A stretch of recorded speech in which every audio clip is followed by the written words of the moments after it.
Dans cette vidéo, nous traitons le cas de planification de production avec une stratégie nivelée. Pour cette entreprise, nous connaissons la demande pour les 4 prochaines saisons qui sont égales à 80, 50, 120 et 150. Le but est de fournir un plan global de production qui agit avec une stratégie nivelée.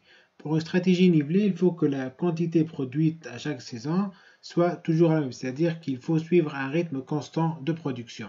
Donc, comme information, nous disposons du fait que le stock initial est nul et que le nombre d'employés initial est égal à 10, sachant que chaque employé peut produire 10 unités comme pour l'exemple précédent.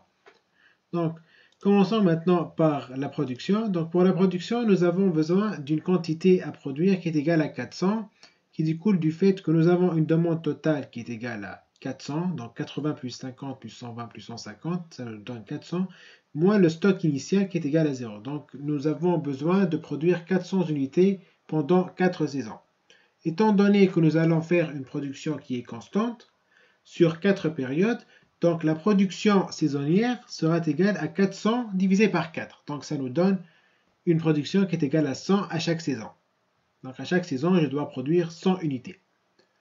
Et étant donné que j'ai 10 employés, je dois vérifier si ce nombre d'employés est suffisant pour maintenir un bon rythme de production qui répond aux demandes des clients.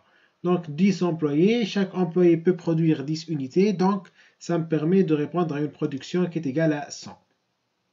Maintenant, nous passons au reste du tableau. Donc pour le reste du tableau, j'ai déjà rempli la ligne production. Maintenant, je dois remplir la ligne employé. Étant donné que la production est constante, donc j'aurai besoin de 10 employés à chaque saison. Donc il n'y aura aucune embauche et aucune mise à pied. Ensuite, je dois vérifier ou planifier le niveau de stock que je vais obtenir à chaque saison. Donc pour la saison numéro 1, c'est-à-dire la saison du printemps, j'ai une production qui est égale à 100.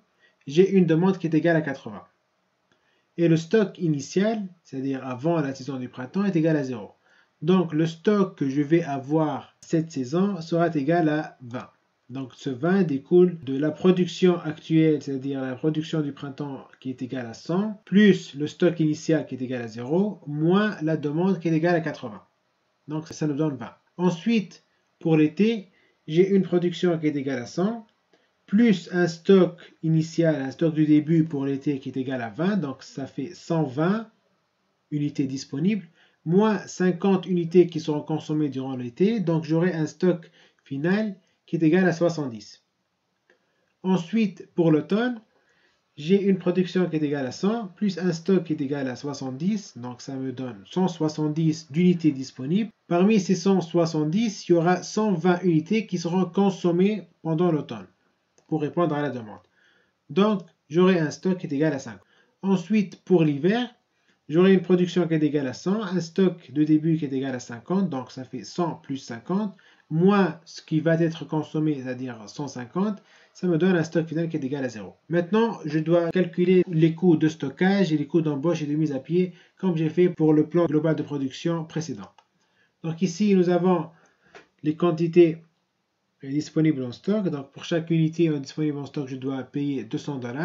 Donc pour la saison du printemps, je dois payer 20 fois 200. Ensuite pour l'été, je dois payer 14 000 $. Pour l'automne, je dois payer 10 000 $. Pour l'hiver, 0 stock, donc ça me fait 0 $. Côté embauche et mise à pied, il n'y aura aucune embauche et aucune mise à pied. Donc le coût à payer pour l'embauche et mise à pied sera égal à 0.